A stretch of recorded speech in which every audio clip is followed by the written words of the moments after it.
Ce que j'appelle le portrait cyclique en astrologie horoscopique, c'est la capacité à structurer le temps de la personne, le temps qu'elle a vécu, qu'elle a parcouru, de façon cohérente. C'est-à-dire en percevoir les lignes de partage dans sa vie. Ces lignes de partage, il faut qu'on passe d'une période à l'autre. Elles sont évidemment déterminées, si on peut dire, par les calculs astronomiques, mais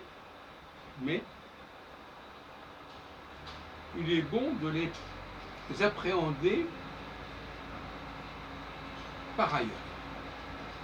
C'est-à-dire de faire un portrait cyclique qui ne tiendrait pas compte au départ des données astronomiques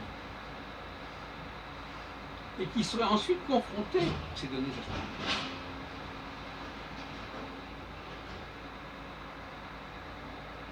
Ça a l'avantage d'éviter les contresens. Ça a l'avantage de ne pas se tromper sur ce partage. Si on me dit par exemple, vous avez un nouveau partage, une nouvelle phase de telle date à telle date, je vais regarder, je vais chercher dans ma mémoire, dans mes documents, et j'ai trouvé quelque chose. Mais est-ce que ça sera concluant? En revanche,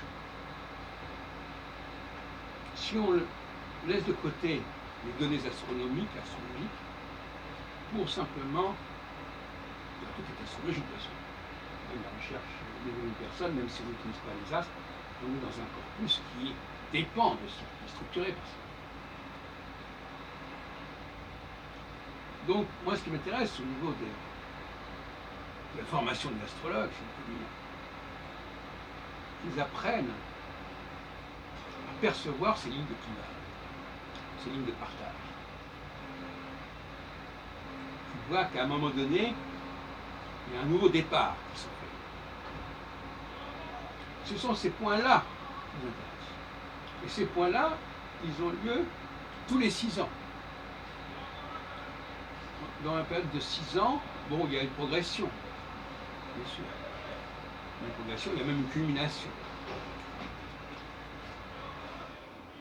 On peut évidemment travailler sur cette culmination.